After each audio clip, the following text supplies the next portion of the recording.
Good evening, ladies and gentlemen. Welcome to the fourth episode of Nagaland Conservatory of Music podcast.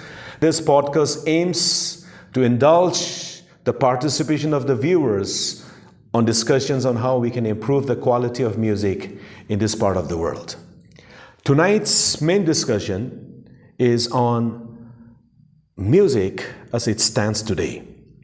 Many of you will recall in the year 2012, the government of Nagaland announced music and industry in the state of Nagaland. And based on this landmark declaration, we have seen remarkable developments and changes in the last more than a decade now. And I want to admit that Nagaland Conservatory of Music is also one of its beneficiaries and for which we're always grateful about. We have seen much improvements in the last 12 years.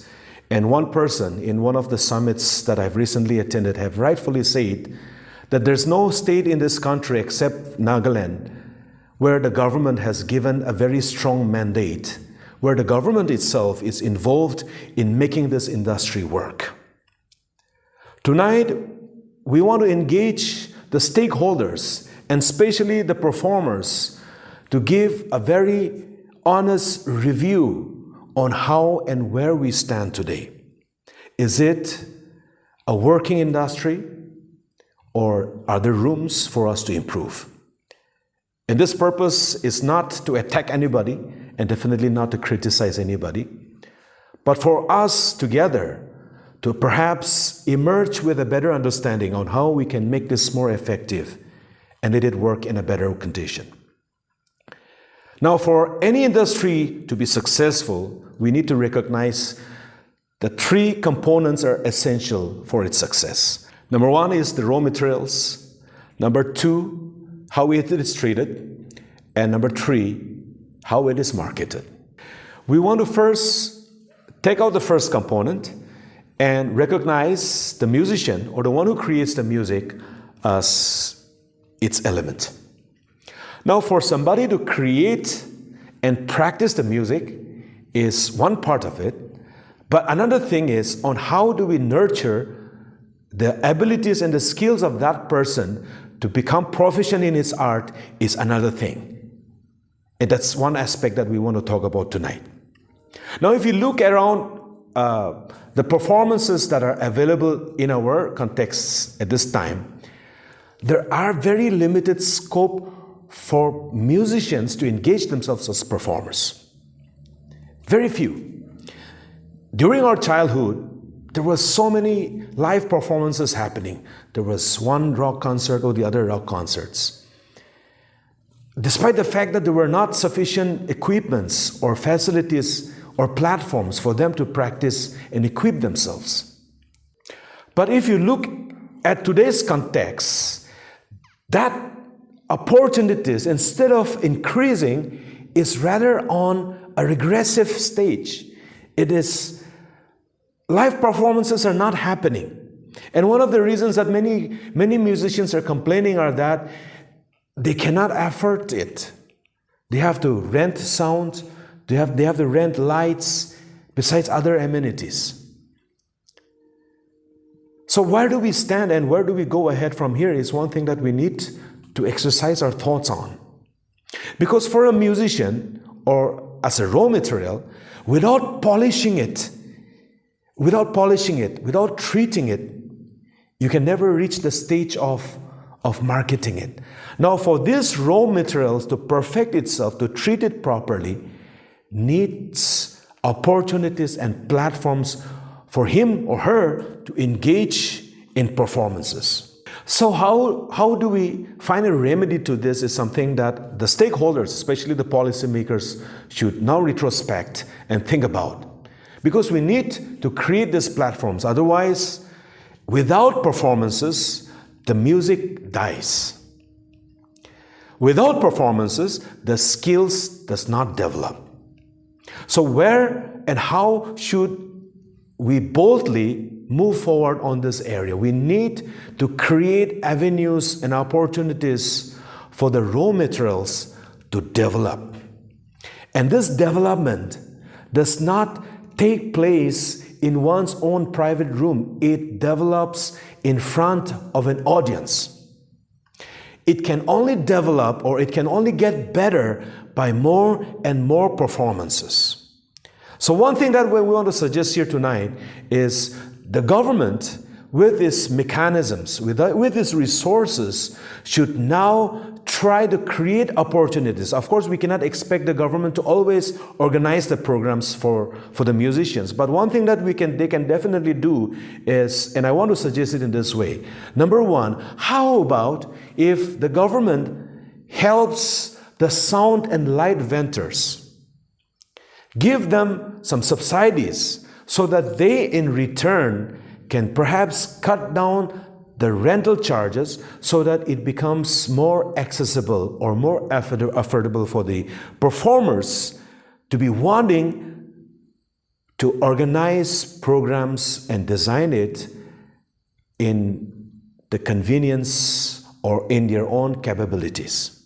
Number two is, I think it was just a couple of years back that the government were actually facilitating performances in various locations, which unfortunately is not to be heard about now. One example is the jumping bean, where I believe many young or emerging groups or performers had the platform to be involved or engage in performances. But unfortunately, such places are diminishing or are not present at all. So these are areas that we can revisit and think about.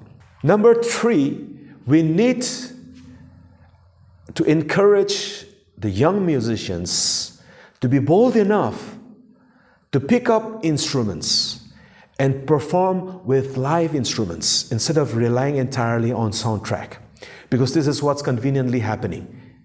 Perhaps it's okay for many singers, but while just creating platforms for people to sing or perform with the help of soundtracks, we're actually destroying or killing the opportunities of the other musicians who play instruments. We need to encourage this, because compared to how it is now, 10 years or 20 years rewind, you can see a lot of boys, even girls, were able to play at least one instrument, primarily the guitar. That's why there was a very famous saying that was happening in Delhi, that every Naga can play a guitar. And rightly so. But unfortunately, that trend is slowly diminishing because of our dependence on the available soundtracks in the internet. Perhaps for convenience, it may be working. But at the end of the day, these are actually destroying our abilities to create our own music. And we should really ponder on how we can counter these modern challenges that surrounds us today. So in order to make these raw materials, which are plenty in this part of the world, to make it work and to make it more effective, it requires the involvement of the entire community. We cannot always keep on blaming the government for not doing this or not doing that. It's not only the government's responsibility. Of course, the government's responsibility is to channelize, streamline their resources to the right people or the right destinations. But it also requires the involvement of the community. Like, for example, when we were growing up, there were hardly any equipments available except in the churches. So sometimes when we were performing or preparing for a concert, we would practice in the church itself. And these were all secular songs. But the parents of that age were actually quite open to that, quite surprisingly. Unlike the situation now, you cannot even think about that happening in the church nowadays. So if the community doesn't help or get involved with, is music only for the rich people who can afford to buy equipments? Is it going to be only for the fortunate families who can practice music?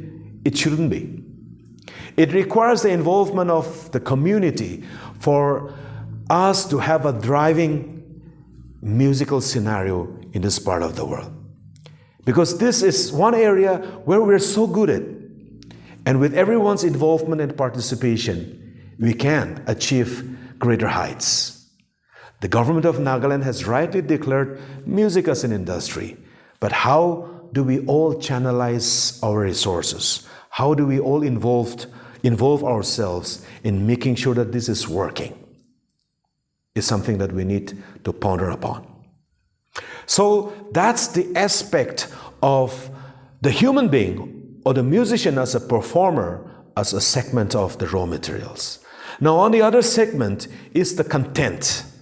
What are the contents? How do we create the content is something that we need to talk about. Now if you study the history of music, see composers when they write music or songs, it reflects, it talks about the society that they are part of. The song itself contextually speaks about the political, economical, and social scenarios of that particular age or location or community that the composer is part of. Now, I want to encourage our scholars, even theologians, please start writing about the political, the social, the economic situations that surrounds us today. Because what we write today will be educational resources for our children in the future. Now, musicians, for us, perhaps we're good in coming up with the melody and things, but many musicians I can see struggle with getting the right texts. So this is something that we can all collaborate. Theologians, scholars, academicians to be particular. Please start writing. So dear viewers, in order for music as an industry to work, and as we have discussed earlier, we're talking about the first component only. The raw materials will not just fall down from heaven. We are the raw materials because we are the creators, of course, with the inspiration of the divine above. But unless we go deep inside and realize these special elements, then we are doomed as an industry if we are to rely upon somebody else. We will hopefully talk about the other two components in the next following episodes. That's where do we treat them and how do we market them. In conclusion, I wish to reiterate that music has survived through centuries. We're not the first practitioners, nor will we be the last. But during our time, it ought to get better. So that as the years go by, it should become dynamic and more effective. And together, as a community, we can make music an industry, a productive one and a successful one, not only for this generation, but for those who will inherit it from us. Thank you for joining us tonight. And we look forward as we dialogue and discuss about how we can make music industry a more effective and productive one in the following episodes. Thank you once again and good evening. Tonight we are happy to present a very popular local singer in the person of Ikuxü. Ikuxü is a student of Nagaland Conservatory of Music, but he is more popularly known for his popular song Lomi, a love song in Sumi dialect. Talking to him about this song, it appears that the text has been popularly sung since the late 60s and early 70s, but they are not able to trace the real composer. But it is being told that the same song is being sung in many different dialects, especially in Lota and in Sema.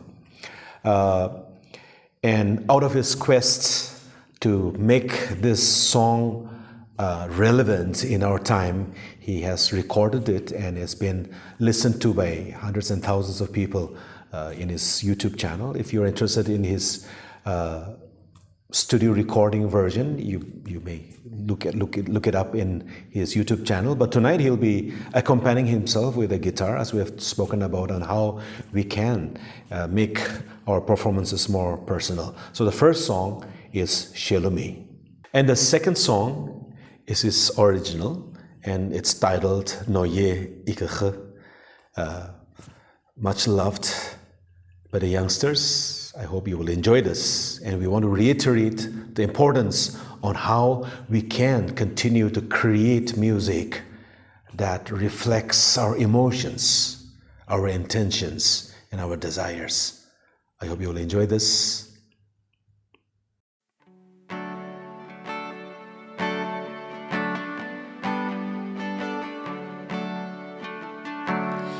Lomi, l'amour Shalomי אנו כתתה צלקי בעוקם סעצ'ני צלעי פרניקיו כלו חיגבולו lomi Ikuxü 스보컬로 노쇼케시 Ikuxü'ye 그때 다시 못비 아쇼케시 길레제게 올라 킬로미 이툼라케 우리 임로리메시 아체게 그흘로 그뜨다 시모니가 시제게 깨무누 노티바 타베 샬롬이 놀로게 미끄다미 아체게리 뚜코노 하부스 이기미에 체계샤 신이에 노그그 스무타 기미에 노기비미 qitzlo 샬롬이 놀로게 미끄다미 아체게리 뚜코노 하부스 이기미에 체계샤 신이에 노그그 스무타 기미에 노기비미 qitzlo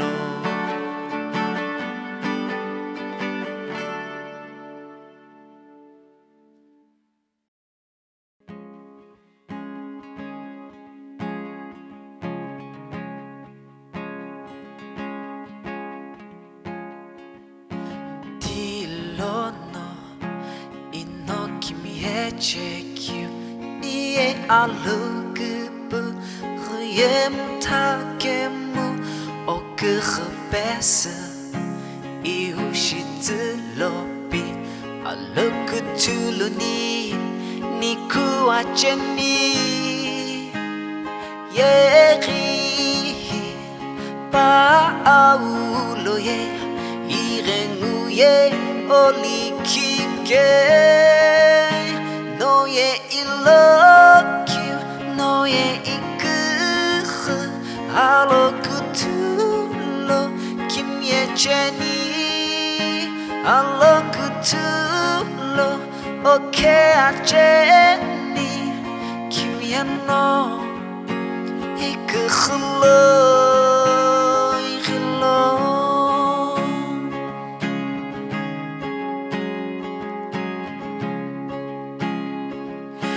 미카돈해 홀로나 기실루 이우키키미에 큐노무 김림라 이노 이크흐베 오후시베츠니 노리오 크흐베 이우시틀로 예리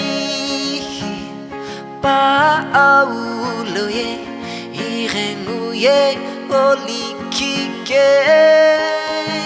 Noye iloki Noye ikuxü alokutulo kimyecheni alokutulo okeacheni kimyano ikuxulo